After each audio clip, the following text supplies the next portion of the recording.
प्रजापति, आपको अरविंद चैनल में स्वागत है। हम पढ़ाने जा रहे हैं एनसीईआरटी पर आधारित जो सभी महत्वपूर्ण और उपयोगी परीक्षाओं में पूछा जाता है एनसीईआरटी पर, उस बुक से हम पढ़ाने जा रहे हैं जो डीएसएसबी, एएमआरएस और केवीएस, एनवीएस सभी प्रतियोगियों में पूछा जाता है।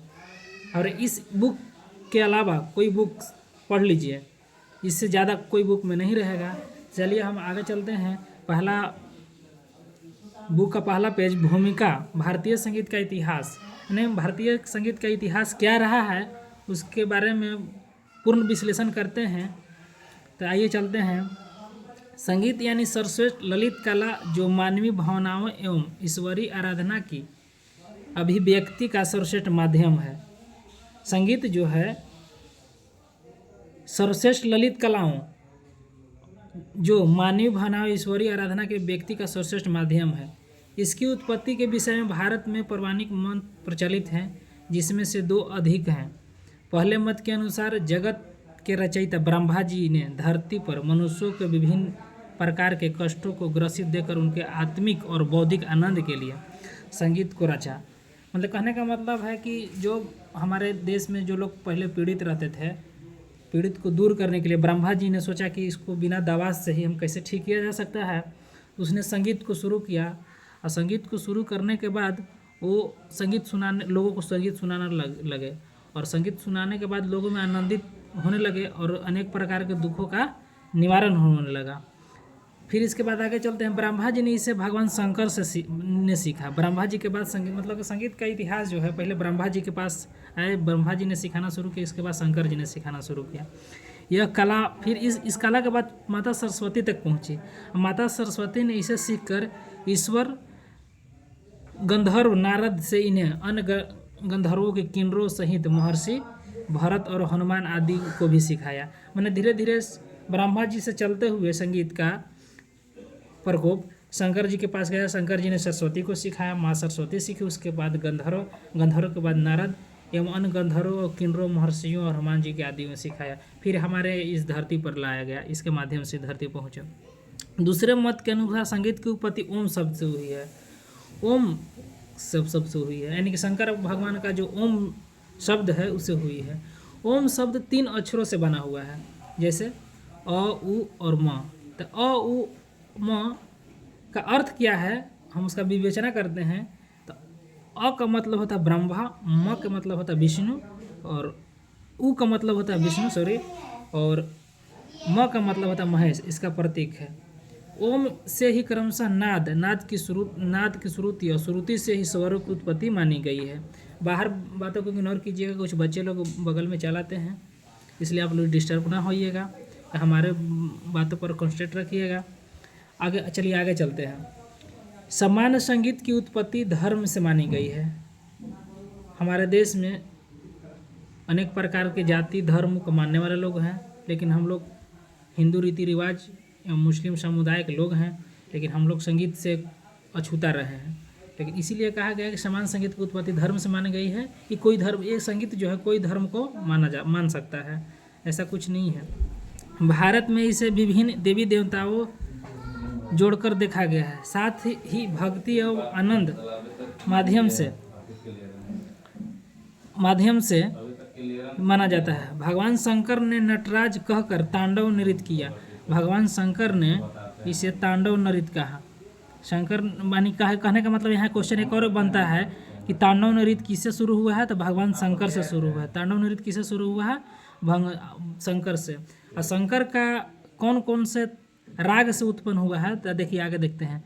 भैरव हो गया, हिंडोल हो गया, दीपक हो गया, सीरी जैसे रागों का सर्जक माना गया है। कहने का मतलब है कि भगवान शंकर ने कौन कौन रागों का प्रणेता माना जाता है, तो भैरव, हिंडोल, दीपक जैसे श्री रागों को बनाते हैं।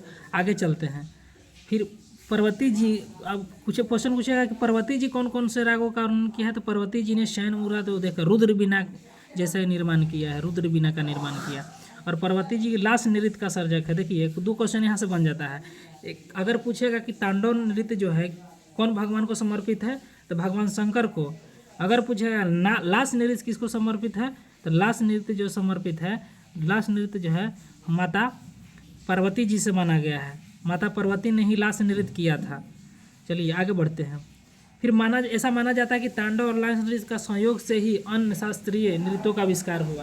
यानी कहने का मतलब है कि तांडव नृत्य और लास्य नृत्य के दोनों का संयोग से ही अन्य शास्त्रीय संगीतों का निर्माण हुआ। जैसे अन्य प्रकार के बहुत सा शास्त्रीय नृत्य भारतीय संगीत में हमारे हुआ। माँ सरस्वती ने बीना के साथ श्री कृष्ण को बंसी और नृत्य के साथ गणेश को मृदंग के साथ और नारद को एक तारे को जोड़कर भारतीय संगीत के महत्वपूर्ण प्रतिपादित करना हमारे संस्कृति का अभिमांग हुआ। देखिए यहाँ क्वेश्चन बनता है, अगर क्वेश्चन आपसे पूछा जाएगा कि माता सरस्वती ने बीना के साथ कौन से भगवान को समर्पित किया है, तो कृष्ण के साथ। अगर नृत्य के साथ कहेंगे तो गणेश के साथ। और गणेश ने कौन सा वाद्य यंत्र बजाए थे, तो मृदंग। और नारद ने कौन सा एक तारे का प्रयोग किया था। तो एक तारा क्वेश्चन पूछता है, एक तारा में कितने तारे होते हैं, तो हमेशा पूछेगा। एक तारा एक प्रकार का वायलिन की तरह होता है। वायलिन का ही दूसरा रूप है, लेकिन वायलिन में तो 6 तारे होती है, लेकिन एक तारा में एक ही तारे होती है। जो घूम घूम कर जो बीन बजाते हैं साधु संत, वो एक तारे ही बजाते हैं। आप लोगों ने गांव घर में देखा होगा, गांव देहात में जो साधु संत जो चलते हैं उसको देखे होंगे, एक तारे बीन बजाते हैं। तो चलिए हम लोग आगे बढ़ते हैं। आगे बढ़ते हुए चलते हैं। अब आइए, दुनिया भर में संगीत धर्म से जुड़ा हुआ है। दुनिया भर में संगीत जो है धर्म से जुड़ा हुआ है। यूनानी भाषा में संगीत के लिए मौसीकी, लैटिन पुर्तगाली भाषा में, और मूसिका जर्मनी भाषा में, और अंग्रेजी में म्यूजिक कहते हैं। देखिए यहाँ अलग अलग देश में संगीत का अलग अलग नामों से पुकारा जाता है। जैसे कि आप लोगों ने सुना कि यूनानी भाषा में मौसीकी कहते हैं, और पुर्तगाली भाषा में उसका मूसिका कहते हैं, और जर्मन भाषा में म्यूजिक कहते हैं, अंग्रेजी में भी म्यूजिक। यानी कि जर्मन और अंग्रेजी भाषा का दोनों का संगीत शब्द जो है म्यूजिक से ही जुड़ा हुआ है। शब्दों का प्रयोग होता है। अरबी और फारसी भाषाओं में मौसीकी कहा जाता है। देखिए एक और यहाँ क्वेश्चन क्या बनता है, हम आपको हाईलाइट करते हैं, ध्यान दीजिएगा कि अरबी और फारसी भाषाओं में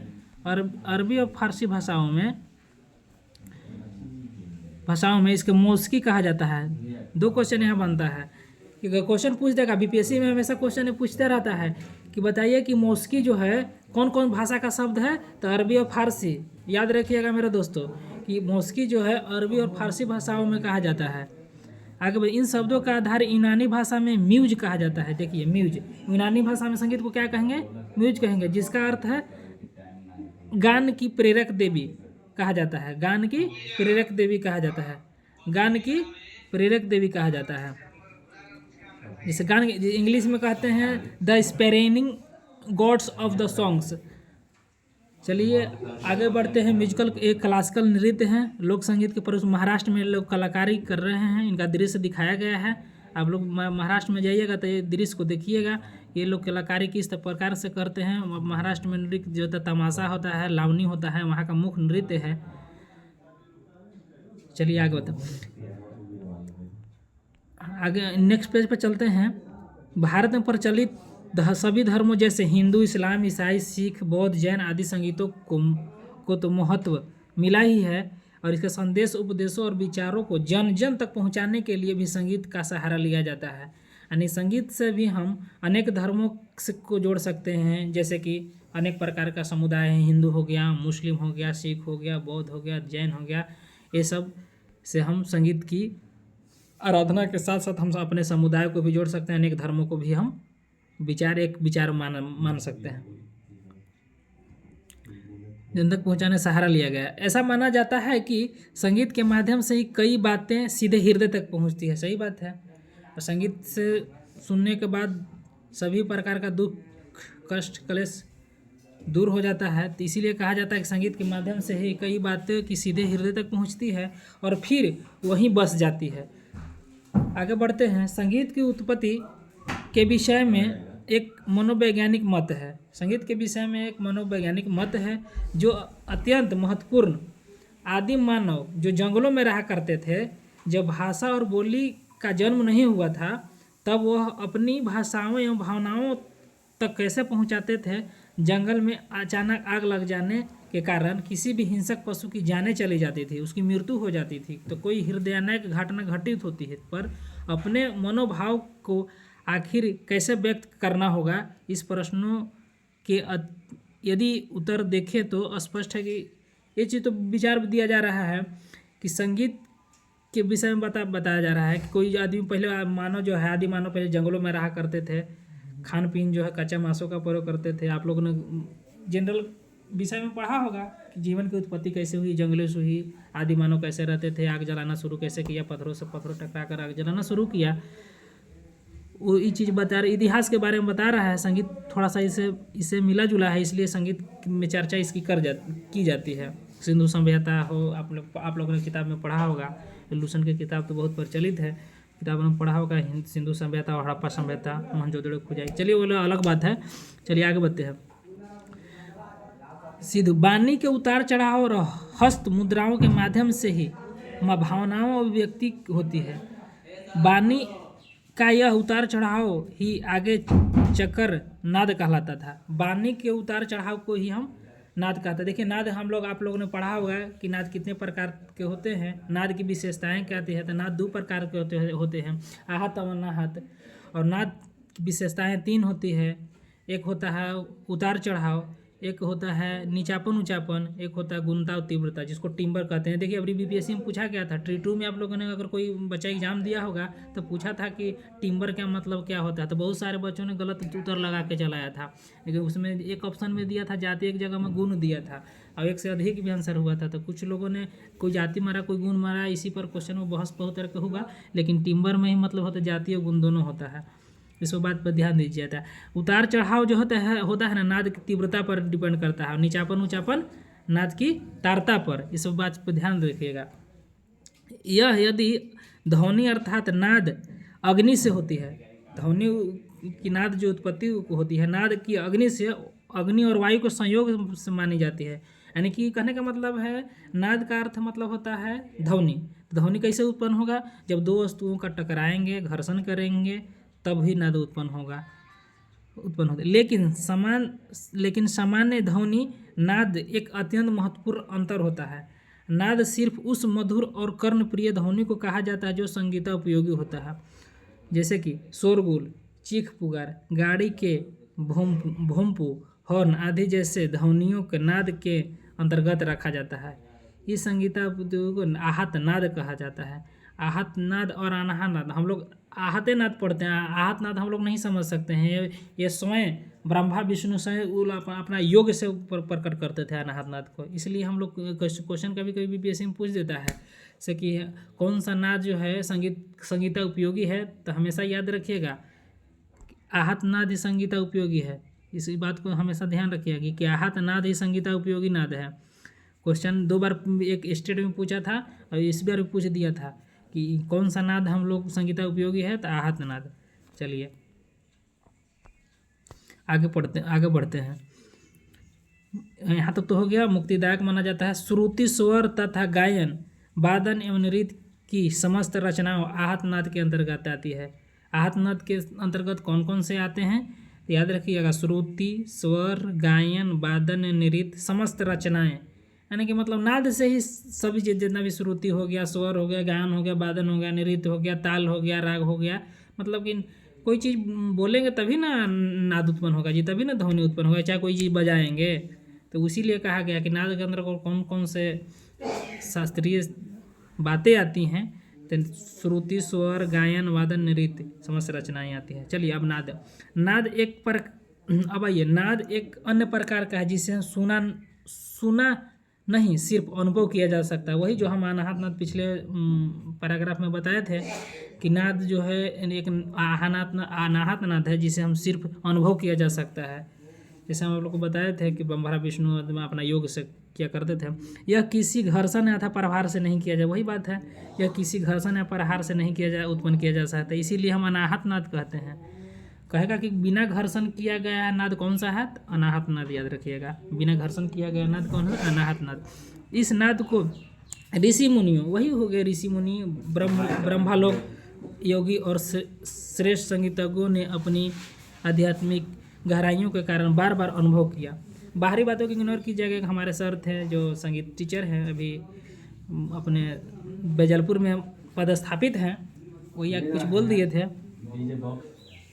इनका अब आगे बढ़िए। इनका गुणगान किया जाए। जब कोई साधक अपनी साधना की गहराई में जाकर समाधि अवस्था में पहुंचकर वहां शरीर के